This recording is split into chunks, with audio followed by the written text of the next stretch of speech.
अस्सलामुअलैकुम। मेरा नाम इमरान ज़हूर है और मैं बाय प्रोफेशन एक सॉफ्टवेयर इंजीनियर हूँ। मेरा इस फील्ड में 10 साल से ज़्यादा एक्सपीरियंस है। मैं आपको दी कोड डिकोड के प्लेटफॉर्म पे वेलकम करता हूँ। बेसिकली ये lecture series web development in Urdu से रिलेटेड है और इसमें पहले जावास्क्रिप्ट और पीएचपी की बेसिक्स और कोर कंसेप्ट्स कवर करवाए जा चुके हैं। बेसिकली प्रोग्रामिंग जिन लोगों को नहीं आती उन लोगों को मैं रेकमेंड करूँगा कि वो जावास्क्रिप्ट वाले सेक्शन से स्टार्ट करें अगर वो प्रोग्रामिंग सीखने में इंटरेस्टेड हैं तो। लेकिन कुछ लोग अगर डिज़ाइनिंग करना चाहते हैं, जस्ट फ्रंट एंड डेवलपमेंट में ज़्यादा इंटरेस्टेड हैं, तो वो HTML और CSS से भी स्टार्ट ले सकते हैं और बाद में फिर जावास्क्रिप्ट पे जा सकते हैं। HTML CSS आजकल डिज़ाइनर्स के लिए भी रिक्वायर्ड है जो इवन प्रोग्रामिंग भी नहीं करना चाहते। तो इस लेक्चर सीरीज़ में हम HTML और CSS का बेसिकली स्टार्ट ले रहे हैं, जो कि वेब डेवलपमेंट के लिए सबसे ज़्यादा इम्पोर्टेंट सीखना ज़रूरी है, क्योंकि वेब डेवलपमेंट के दो मेन पार्ट्स होते हैं, एक फ्रंट एंड डेवलपमेंट और एक बैक एंड डेवलपमेंट। तो फ्रंट एंड डेवलपमेंट में तो HTML CSS ही बेसिक चीज़ें हैं और इन्हीं से स्टार्ट लेना पड़ता है। फिर जावास्क्रिप्ट को यूज़ करके आप अपने वेब पेजेस को इंटरेक्टिव बनाते हैं। तो बहरहाल आज हम स्टार्ट करते हैं HTML और CSS को। मैं शायद सारे टॉपिक्स कवर नहीं करूँगा, लेकिन मैं आपको इतने टॉपिक्स कवर करवा दूंगा कि आप एटलीस्ट वेब पेजेस डिज़ाइन कर सकोगे और उनके लेआउट्स के साथ छेड़ सकोगे। आपको बेसिक और कोर HTML के कंसेप्ट्स क्लियर हो जाएंगे कि HTML यूज़ क्यों होता है, इसका मकसद क्या है और इसको कैसे यूज़ करते हैं। और साथ में मैं आपको जिस साइट से ये चीज़ पढ़ाऊँगा वही मैं आपको रेकमेंड करता हूँ कि आप HTML CSS और इस तरह की चीज़ें सीखने के लिए यूज़ करें। ये है w3schools.com और ये सबसे ज़्यादा पॉपुलर 3 साइट्स में से लर्निंग के लिए, क्विकली चीज़ें गो थ्रू करने के लिए ये साइट है और मैं इसको हाईली रिकमेंड करता हूँ। तो इस URL पे जाके आप भी कोई भी टॉपिक पढ़ सकते हैं। ये आपको नज़र आ रहा होगा, इसमें काफ़ी सारे टॉपिक्स उन्होंने मेंशन किए हुए हैं और इसमें आप सेवरल टॉपिक्स सीख सकते हैं, जैसे PHP सीख सकते हैं, आप रिएक्ट सीख सकते हैं, jQuery सीख सकते हैं, जावास्क्रिप्ट सीख सकते हैं, इसके अलावा SQL आप सीख सकते हैं। तो इन टॉपिक्स में आप क्विकली गो थ्रू भी कर सकते हैं, यहाँ पे एक्सरसाइजेस सॉल्व भी कर सकते हैं, प्रैक्टिस भी कर सकते हैं। तो ये साइट इसलिए रिकमेंडेड है कि आप कोई भी जो लैंग्वेजेस ये सिखाते हैं उनमें से कोई लैंग्वेज सीख सकते हैं और वो भी क्विकली। तो बहरहाल हम HTML से स्टार्ट करते हैं, साथ में हम CSS भी करेंगे क्योंकि ये दोनों चीज़ें आपस में इंटरलिंक्ड है। तो इसमें जंप करने से पहले मैं थोड़ा सा एक्सप्लेन कर दूं कि HTML क्या है और CSS क्या है। तो basically HTML hyper text markup language है। इसके नेम से क्लियर है कि ये एक मार्कअप लैंग्वेज है। इसमें आप कोई मार्कअप लिखते हैं, इस चीज़ को हम मार्कअप बोलते हैं, ये जो डॉक्यूमेंट राइट साइड पे, और हर एक टैग का, इस चीज़ को हम टैग बोलते हैं। ये टैग्स ओपन होते हैं और ये क्लोज भी होते हैं। तो ओपनिंग टैग जो है वो, कोई भी टैग ओपन होगा तो वो क्लोज लाजमी होगा, तो फिर ये वैलिड HTML होगा, अदरवाइज़ ये इनवैलिड HTML होगा। तो जैसे ये HTML टैग ओपन हुआ है, इसने कहीं क्लोज होना है। इस तरह से बॉडी का टैग ओपन हुआ है, इसने कहीं क्लोज होना है। तो इस मार्कअप का कोई मतलब है, ये हवा में मार्कअप नहीं है। इसका कुछ मतलब है कि ये बॉडी का मतलब क्या है, टाइटल का मतलब क्या है। तो इस मतलब के लिए ब्राउज़र्स में ये चीज़ पहले से इम्प्लीमेंटेड है। वेब ब्राउज़र्स इसीलिए इस्तेमाल होते हैं कि वो इसकी सारी अंडरस्टैंडिंग, इस सारे सिंटैक्स को अंडरस्टैंड करते हैं। वेब सर्वर हमारा हमेशा सर्वर से HTML ही रिटर्न करता है और ब्राउज़र जो ही वो HTML रिसीव करता है वो उसके टैग्स की बेस पे चीज़ें रेंडर करता है, जो आपको स्क्रीन पे इस तरह से इंटरेक्टिव फॉर्म में नज़र आ रही हैं, जैसे इस पेज पे नज़र आ रही हैं। तो इसके बैक पे हमारे HTML है। इसके अगर आप सोर्स में जाके देखें तो आपको पता चल जाएगा कि ये बेसिकली HTML है, लेकिन नज़र आपको यूज़र इंटरफेस के अच्छे व्यू में नज़र आ रहा है, बेसिकली रीडेबल व्यू में नज़र आ रहा है, यूज़र अंडरस्टैंडेबल व्यू में नज़र आ रहा है। इस फॉर्म में आप किसी को भी दिखाएंगे तो डेफिनेटली किसी को समझ नहीं आएगी कि ये क्या लिखा हुआ है। सिर्फ जो लोग डेवलपमेंट जानते हैं और जो HTML अंडरस्टैंड करते हैं वही समझ पाएंगे। तो ह्यूमन रीडेबल फॉर्म में लाने के लिए ब्राउज़र्स के अंदर ये चीज़ें पहले से इम्प्लीमेंटेड हैं कि इस चीज़ को कैसे डिस्प्ले कराना है, कौन सी चीज़ किधर जाएगी। तो ये एक बेसिक सा HTML का ओवरव्यू है। इसी तरह से CSS क्या है। CSS बेसिकली ये है कि आपका सिंपल जब HTML इस तरह से यूज़ करते हैं तो ये जस्ट प्लेन HTML होता है, सादा सा। ब्राउज़र उसको रेंडर करेगा अपने डिफ़ॉल्ट इम्प्लीमेंटेशन के थ्रू, जो भी स्टाइल्स उस ब्राउज़र ने उस HTML के टैग के अगेंस्ट इम्प्लीमेंट किए हुए हैं। लेकिन अगर आप चाहते हैं कि मेरा फॉर एग्ज़ाम्पल ये वाली बार सारे ब्राउज़र्स में ग्रीन हो और इसके माउस ओवर पे, जैसे मैं अभी माउस ओवर कर रहा हूँ, तो एक्सरसाइजेस ये जो नेविगेशन बार्स हैं इसका बैकग्राउंड जो है वो वाइट हो जाए माउस ओवर पे, तो ये वाले इफ़ेक्ट्स डालने के लिए और इस चीज़ को कंसिस्टेंट बनाने के लिए अक्रॉस ऑल ब्राउज़र्स और इसको ज़्यादा अच्छा यूज़र इंटरफेस देने के लिए CSS यूज़ होता है। तो आप CSS बेसिकली इसको ये समझ सकते हैं कि ये कॉस्मेटिक्स के लिए CSS स्टैंड भी इस चीज़ के लिए करता है, कास्केडिंग स्टाइल शीट। तो बेसिकली आपके HTML को स्टाइल करने के लिए CSS यूज़ होता है। जैसे कि नाम से क्लियर है, जैसे गाड़ी बनती है, मैन्युफैक्चर होती है और उसके ऊपर पेंट किया जाता है तो पेंट से उसकी लुक निकल आती है। ऐसे सिंपल अगर गाड़ी स्टील की आपको कोई दे दे तो डेफिनेटली वो ना उसकी लुक एंड फील होगी और ना आप प्रेफर करेंगे ऐसी गाड़ी लेना। तो CSS HTML के साथ इसीलिए कंपलसरी है और यूज़ भी होता है और ये रिक्वायर्ड भी है।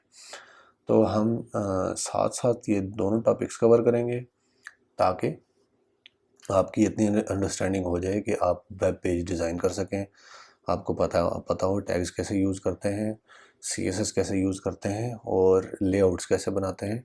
उसके बाद आप खुद एक्सेल कर सकते हैं इसी साइट पे आके, कहीं और जाके, वीडियो देख के, कुछ भी करके। बेसिकली जब बंदे की बेसिक्स और कोर कंसेप्ट क्लियर हो जाते हैं तो वो किसी भी टॉपिक को बड़े आराम से सीख सकता है। तो चलें जी, बात काफ़ी लंबी होगी, HTML से स्टार्ट करते हैं। तो लर्न HTML पे मैं क्लिक कर रहा हूँ। HTML के सारे टॉपिक्स यहाँ मेरी लेफ़्ट साइड पे खुल गए। हम इसमें से, जैसे कि मैंने पहले बताया है, कि सारे नहीं कवर करेंगे, जो इम्पोर्टेंट हैं, जो रिक्वायर्ड हैं, जिनकी वाकई में ज़रूरत है नॉर्मल सिनेरियोज़ में, कोशिश करूँगा मैं आपको वो कवर कराऊँ। बाकी आप ख़ुद भी कवर कर सकते हैं और ऑनलाइन कहीं से भी आप पढ़ सकते हैं। यहाँ पर W3 स्कूल्स में आप आके पढ़ सकते हैं। बेसिकली आपको टेक्निक समझाना मकसद है कि डेवलपमेंट सीखते कैसे हैं और वो होती कैसे है। तो HTML ट्यूटोरियल के हम स्टार्ट में आ जाते हैं। मैंने आपको पहले ही एक्सप्लेन कर दिया है कि HTML डॉक्यूमेंट इस तरह से होता है और ये हमेशा ऐसे ही रहेगा। इसका सिंटैक्स ऐसे रहेगा। HTML के अंदर टैग्स होते हैं। टैग्स मैंने आपको ये बताया है कि कोई भी ओपन होगा टैग और वो टैग क्लोज़ होगा। अब आपका जो बेसिक सबसे बेसिक HTML का डॉक्यूमेंट हो सकता है वो यही है जो इधर बना हुआ है ऑलरेडी। तो बेसिकली मैं आपको इनको एक्सप्लेन करना शुरू करता हूँ। HTML सबसे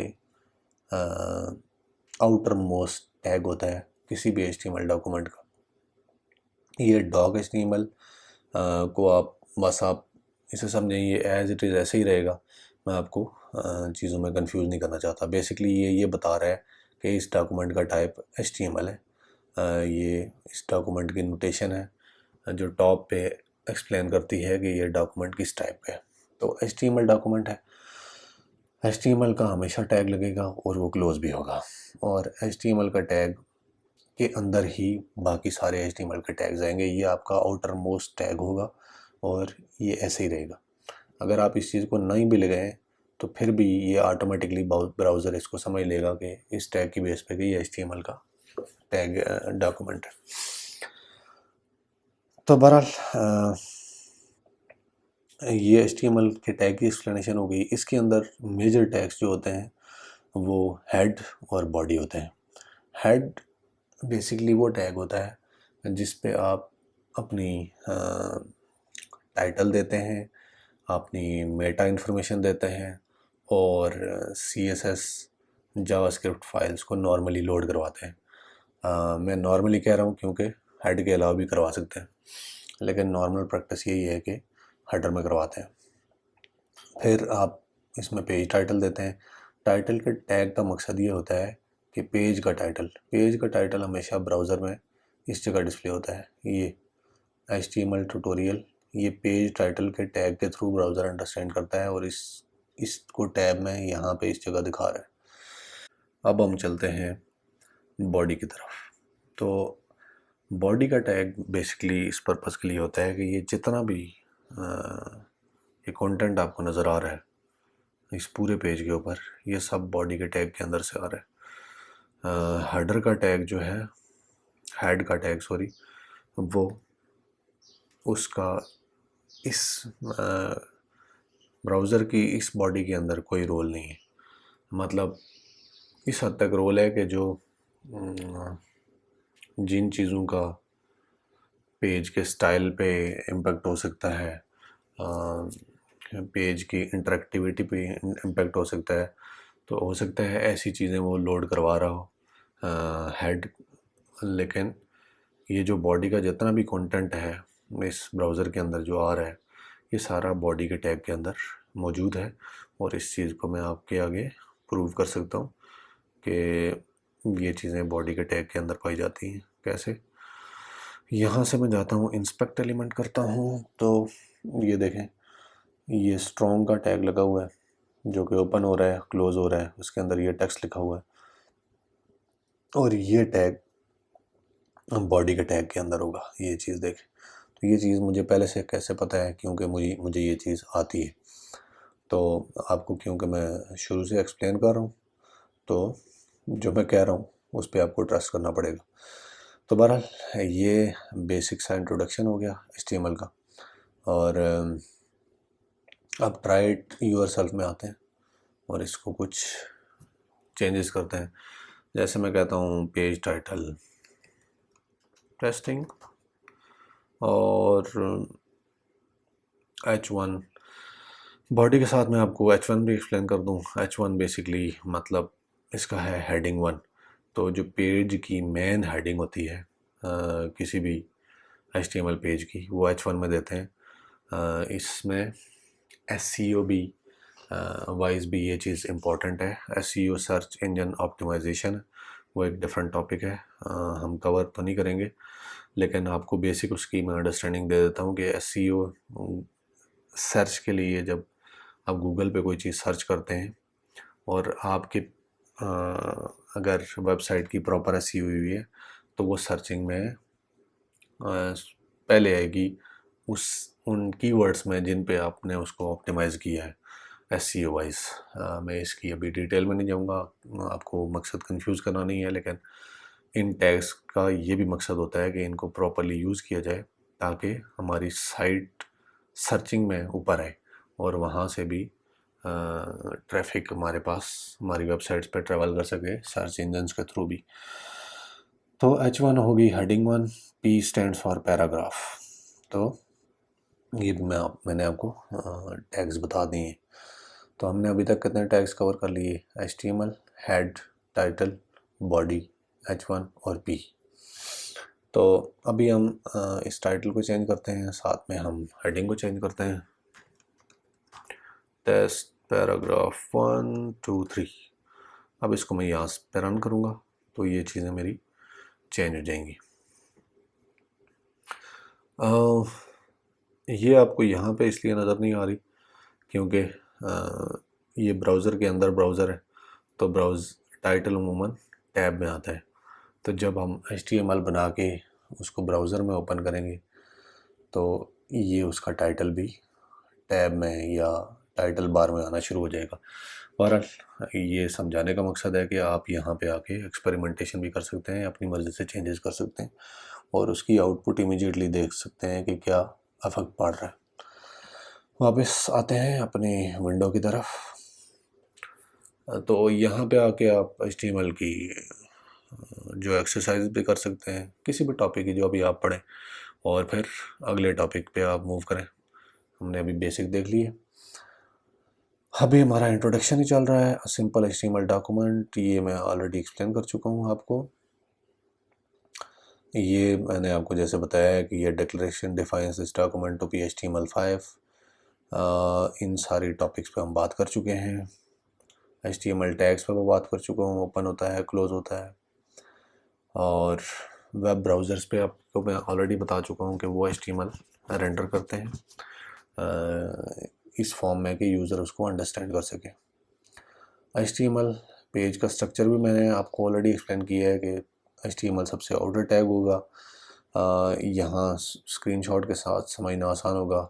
हेड जो है वो HTML के अंदर का जो पहला टैग है वो हेड होता है नॉर्मली, और फिर बॉडी होती है। ये HTML के अंदर यानी फर्स्ट लेवल पे आते हैं, और इसके अंदर इन दो टैग्स ये फिर HTML के अंदर दो मेन टैग्स हैं जिनके अंदर फर्दर फिर टैग्स आते हैं। जैसे यहाँ पे टाइटल आया है और यहाँ पे बॉडी के अंदर मज़ीद मल्टीपल टैग्स हैं। अब कुछ टैग्स मज़ीद ऐसे हैं जिनके अंदर मज़ीद सब टैग्स आ सकते हैं, लेकिन कुछ टैग्स HTML के अंदर ऐसे हैं जिनमें मज़ीद सब टैग्स नहीं आ सकते। तो बेसिकली इन टैग्स को जिनको हम देख रहे हैं ये नॉर्मली इंडिपेंडेंटली यूज़ होते हैं। कुछ टैग्स ऐसे हैं जो इनके अंदर यूज़ किए जा सकते हैं जैसे स्पैन वगैरह, लेकिन उनकी बारी भी बाद में आएगी। लेकिन अमूमन ये टैग्स, इस तरह के टैग्स कंटेनर्स नहीं होते। कंटेनर्स के लिए अलग टाइप्स हैं टैग्स की, उनको डिव्स और टेबल्स बोलते हैं, वो हम बाद में सीखेंगे। अभी हम देखते हैं, आगे चलते हैं। ये इसकी हिस्ट्री है, आप पढ़ना चाहते हैं तो पढ़ सकते हैं। You are more than welcome. आप HTML के लिए एडिटर कौन सा यूज़ कर सकते हैं? कोई भी एडिटर यूज़ कर सकते हैं। मैं आपको रेकमेंड करता हूँ Visual Studio Code. Easy to use है, लाइट वेट है, और उसमें कोड लिखते हुए मज़ा भी आता है, और वो सब ऑपरेटिंग सिस्टम्स में चलता है। लिनक्स, मैक OS, विंडोज़, किसी में भी आप चला सकते हैं। तो बहरहाल ये इन्होंने नाइसली एक्सप्लेन किया हुआ है। ये कोई भी आप HTML डॉक्यूमेंट में कोड लिखेंगे इस तरह से, जैसे ये सिंपल नोटपैड में, और डॉक्यूमेंट को एज सेव एज करेंगे और .htm उसकी टाइप देंगे या HTML, दोनों वैलिड है। और ये आप इनकोडिंग उसकी जहाँ पे ऑप्शंस आती हैं UTF-8 सेलेक्ट करेंगे और ये रिकमेंडेड है।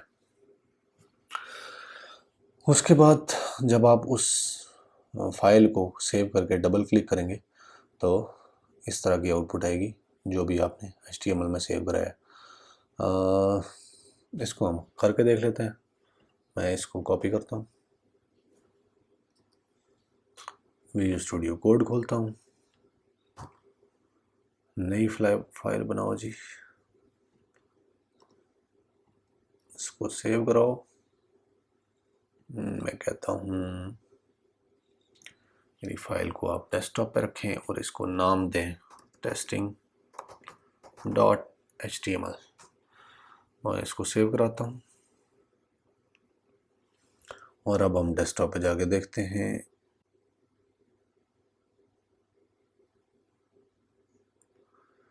ये हमारी डॉक्यूमेंट फाइल है और इसको ओपन किया है तो ये देखें, ये हमारी आउटपुट आ गई। तो बेसिकली ऐसे आप इसके साथ एक्सपेरिमेंटेशन भी कर सकते हैं और ऐसे आप इसमें कोड भी कर सकते हैं। हमने पहला HTML डॉक्यूमेंट भी बना लिया, उसको रन भी कर लिया, ब्राउज़र में उसको खोल के भी देख लिया। अब हम मज़ीद आगे चलते हैं। HTML बेसिक्स एग्जांपल स्टिल चल रही है। HTML हेडिंग्स उन्होंने फर्दर बताई हैं, तो ये सिर्फ H1 नहीं होती, H1 से H6 तक HTML हेडिंग्स होती हैं। तो ये आपके जहन में रहे कि H1 means top heading, first heading, या सबसे बड़ी जो हेडिंग होगी। इसी तरह H2 जो है वो सेकंड हेडिंग, या सेकेंडरी हेडिंग, फिर 3 जो होगी वो third heading, third level heading, और एंड सो ऑन H6 तक, H1 से H6 तक आप यूज़ कर सकते हैं। इस तरह से पैराग्राफ के टैग्स हैं। पैराग्राफ में जो भी आपका कंटेंट होगा किसी भी आर्टिकल में, किसी भी डॉक्यूमेंट में, वो अमूमन पैराग्राफ में आप उसको रखेंगे। तो पी का टैग इसीलिए इस्तेमाल होता है। इसके अलावा कॉमनली यूज़ होने वाले टैग्स में से एक बहुत इम्पोर्टेंट टैग है एंकर टैग, जिसको HTML लिंक्स भी बोलते हैं। हाँ, ए स्टैंड्स फॉर, ये वाला टैग जो स्टैंड्स फॉर एंकर टैग, इसका सिंटैक्स क्या होता है कि मैंने किसी जगह को, जैसे मैं चाहता हूँ HTML links are defined with a tag, मैं कहता हूँ इस वर्ड को मैं लिंक कर दूँ किसी एक्सटर्नल साइट से या किसी इंटरनल साइट से भी, इंटरनल लिंक से भी। एक्सटर्नल और इंटरनल में ये फ़र्क होता है कि अगर मैं w3schools.com का ही कोई लिंक करना चाहता हूँ तो मैं उसको इंटरनल लिंक कहूँगा, जैसे / करके python default.asp, तो ये इंटरनल लिंक होगा। लेकिन अगर मैं इस लिंक के साथ लिंक करना चाहता हूँ google.com को, तो ये एक्सटर्नल लिंक होगा। तो हमने अभी जो डॉक्यूमेंट बनाया है, हम बेसिकली इसी को खोलते हैं और इसके अंदर मैं कहता हूँ ए href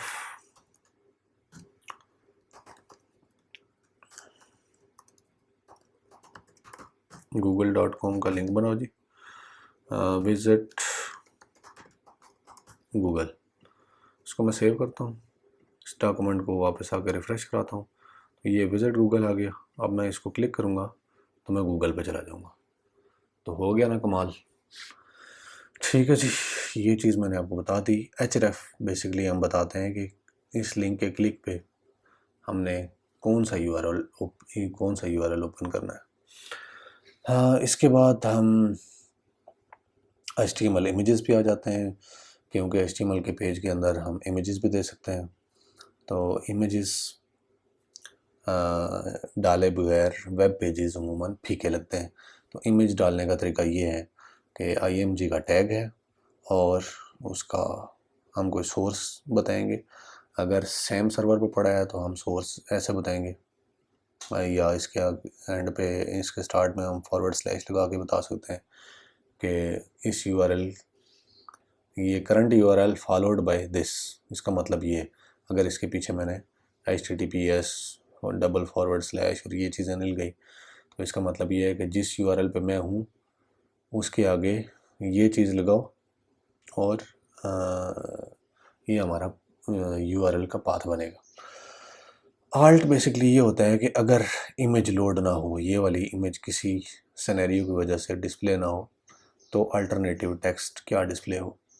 इसके अलावा विड्थ का टैग बेसिकली ये होता है कि जो भी इमेज जिस भी साइज़ की है, इसको इस साइज़ में रीसाइज़ कर दो, इसकी विड्थ और हाइट को।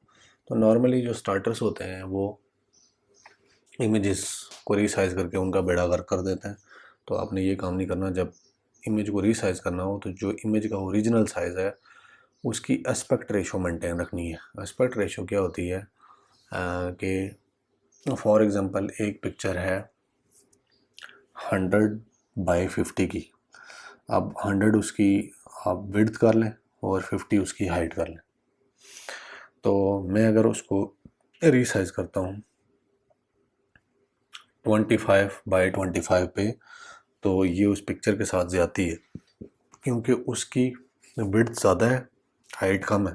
लेकिन मैंने जब उसकी विड्थ और हाइट फोर्स कर दी 25 और 25, तो ब्राउज़र तो उसको रीसाइज़ कर देगा, लेकिन वो बहुत अजीबोगरीब किस्म की शक्ल बन जाएगी उसकी। फॉर एग्ज़ाम्पल अगर बंदा है, बंदे की शक्ल थी तो वो स्ट्रेच हो जाएगा या बहुत ज़्यादा कंप्रेस हो जाएगा। तो एस्पेक्ट रेशो का मतलब ये होता है कि मेरी जो विड्थ है और जो हाइट है उसको मैं एक ही डिजिट से डिवाइड करूँगा और उसके मुताबिक उसको रीसाइज़ करूँगा। फॉर एग्ज़ाम्पल मैंने अगर उसको 50% इमेज को कम करना है तो मैं डिवाइडेड बाई 2 करूँगा 100 विड्थ को, तो वो 50 बनती है, और 50 को डिवाइडेड बाई 2 करूँगा तो 25 बनती है। तो एस्पेक्ट रेशो मेंटेन करके इसको जब कम करेंगे तो इस इमेज का साइज़ बेसिकली बनता है 50/25, यानी 50 विड्थ और 25 हाइट। इस चीज़ का बहुत ख्याल रखना है। और उसमें एक और चीज़ ये है कि छोटी इमेज को बड़ा नहीं करना। अगर 50x50 की इमेज है और उसको मैं 200x200 में करता हूँ तो मेरे इमेज की क्वालिटी डाउन हो जाएगी, पिक्सल फट जाएंगे। तो इन चीज़ों का ख्याल रखना है। इसको वैसे हम ट्राई करके देख लेते हैं, तो मेरे ख्याल से आपको ज़्यादा सही समझ आएगी। अभी जो बातें मैंने कही हैं इन चीज़ों को तो मैंने एक्सप्लेन कर दिया है। इसका मतलब ये है कि विड्थ इसकी 104 पिक्सल्स हो, हाइट इसकी 142 हो। तो अब इसका मतलब ये है कि मैं इसको अजीबोगरीब तरीके से विदाउट मेंटेनिंग एस्पेक्ट रेशो इसको मैं रिसाइज कर देता हूँ, तो देखते हैं क्या होता है। इसको मैं कहीं कॉपी कर देता हूँ ताकि ये हमारे पास सेव रहे कि ओरिजिनल क्या थी 104 142। मैं इसे कहता हूँ जी आप इसको कर दें 1200 और 300। उम्मीद है इस पिक्चर का बेड़ा गर्क हो जाएगा। ये आप देख सकते हैं। तो ये वाला काम नहीं करना, इस चीज़ से बचना है। अब हम इसका ओरिजिनल देखते हैं। इसका ओरिजिनल है विड्थ 104, हाइट 142। Width 104, height 142। मैं चाहता हूँ ये पिक्चर छोटी हो जाए, तो मैं क्या करूँगा, मैंने आपको फार्मूला बताया था एस्पेक्ट रेशियो का। मैं कैलकुलेटर खोलूँगा। मैं चाहता हूँ जी मेरी पिक्चर जितने साइज़ की अभी है उससे 1.5% छोटी हो जाए। तो ये मैं मेरे पास 1.5 छोटी करने से इसका फिगर आया 69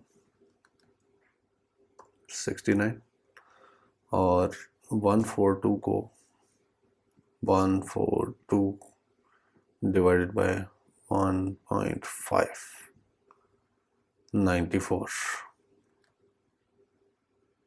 94। अभी ये इसकी शक्ल ख़राब नहीं होगी, ये देखें। तो ये प्रॉपर्ली डिस्प्ले हो रही है। मैं वापस इसको ओरिजिनल स्टेट में ले जाता हूँ तो ये तकरीबन ऐसे ही आएगी। तो ये चीज़ ज़रूरी है, ये मिस्टेक आपने नहीं करनी। तो मेरे ख्याल से क्या इमेज का टैग आपको उम्मीद है अच्छी तरह से क्लियर हो जाएगा। एक चीज़ आप नोट करें, इमेज का टैग इन्होंने क्लोज़ नहीं किया हुआ।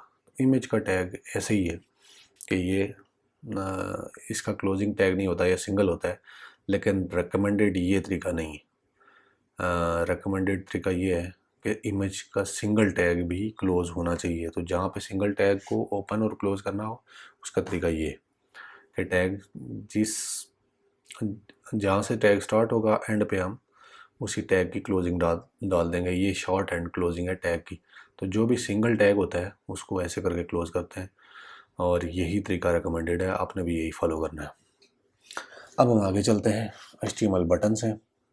बटन्स इम्पोर्टेंट है क्योंकि बटन्स के थ्रू भी हम काफ़ी सारे काम ले सकते हैं। बटन्स अमूमन उन चीज़ों को लगाया जाता है जिनकी शक्ल आप कह लें इस किस्म की होती है, जैसे ये ओपन का बटन एक किस्म का बना हुआ है। तो आप एंकर्स को भी ऐसे स्टाइल कर सकते हैं, बटन भी कर सकते हैं, लेकिन मल्टीपल ऑप्शंस हैं आपके पास। बटन को डेफिनेटली लिंक करने का तरीका अलग है, लेकिन बटन का सिंटैक्स ये है। बटन का टैग होगा, क्लोज होगा, उसके अंदर जो भी आपने एज अ बटन चीज़ डिस्प्ले करानी है वो आप ऐसे करा सकते हैं। तो बटन्स का काम आप एंकर से भी ले सकते हैं, जो हम ऑलरेडी कवर कर चुके हैं यहाँ पे। इसको इस एंकर को भी आप CSS के थ्रू ऐसे स्टाइल कर सकते हैं कि ये एज अ बटन डिस्प्ले हो। ठीक है जी। इसको बेसिकली ट्राई इट योरसेल्फ में करते हैं, तो देखते हैं बटन को क्लिक करने से क्या होगा। अभी कुछ भी नहीं होगा क्योंकि बटन पे कोई इवेंट नहीं लगा हुआ। तो ये चीज़ बाद में हम कवर करेंगे step by step. W3 schools के साथ चलते हैं। और अभी हमारे बटन्स का सिंटैक्स भी हो गया। अब हम देखते हैं एक इम्पॉर्टेंट कंसेप्ट, लिस्ट्स। लिस्ट क्या होती हैं? बेसिकली जैसे हम 1 2 3 और बुलेट्स या कोई भी चीज़ ऑर्डर फॉर्म में हम दिखाते हैं किसी भी डॉक्यूमेंट के अंदर, इसको मैं ट्राई इट योरसेल्फ में जाता हूँ ताकि आपको पता चले कि लिस्ट होती क्या है। इस फॉर्म में जब हमने चीज़ों को डिस्प्ले कराना होता है या इसमें है तो उसको हम लिस्ट के थ्रू कराते हैं। इसको बोलते हैं अनऑर्डर्ड लिस्ट, क्योंकि इस पर कोई ऑर्डर मेंटेन नहीं हो रहा 1 2 3 इस तरह की चीज़ नहीं। और इसको बोलते हैं ऑर्डर्ड लिस्ट। अनऑर्डर्ड लिस्ट के लिए टैग यूज़ होता है यूएल और ऑर्डर्ड लिस्ट के लिए यूज़ होता है ओएल। तो OL stands for order list और UL stands for unordered list. ठीक है जी। अब सिर्फ बाहर के टैग्स डिफरेंट हैं, अंदर सेम है। अंदर जो है वो हम ये यूज़ करते हैं L I stands for list item. तो इसके अंदर जितनी भी आइटम्स होंगी उनके अंदर हम एल आई का टैग लगाएंगे और उसके अंदर जो भी हमारा कंटेंट होगा या लिंक्स होंगे या बटन्स होंगे वो हम देते जाएंगे। तो एल आई के अंदर ये सारी चीज़ें आ सकती हैं। तो बहरहाल ये लिस्ट भी हमारी कवर हो गई। मेरे ख्याल से बेसिक HTML का इंट्रोडक्शन ये लेक्चर है और इसके अंदर इतने सारे टॉपिक्स ऑलरेडी कवर हमने कर लिए। तो बेहतर ये है कि आप इनको प्रैक्टिस कर लें और इंशाल्लाह नेक्स्ट लेक्चर में हम यहाँ से आगे चलेंगे और कोशिश होगी कि as quickly as possible maximum topics हम यहाँ से कवर करें और जो चीज़ स्किप करनी होगी वो मैं स्किप करवा दूँगा, जो चीज़ इम्पोर्टेंट होगी वो मैं कवर करा दूँगा। बाकी आप खुद से भी इनको कवर कर सकते हैं। मेरी कोशिश ये है कि जल्द से जल्द ये टॉपिक्स कवर करूँ और उसके बाद हम फिर लेआउट्स बनाएं, प्रॉपर खुद से HTML लिखें और चीज़ें क्रिएट करें ताकि हमें पता चले ये काम कैसे होता है। ठीक है जी, फिर इंशाल्लाह नेक्स्ट लेक्चर में यहाँ से आगे चलेंगे। तब तक के लिए अल्लाह हाफ़िज़।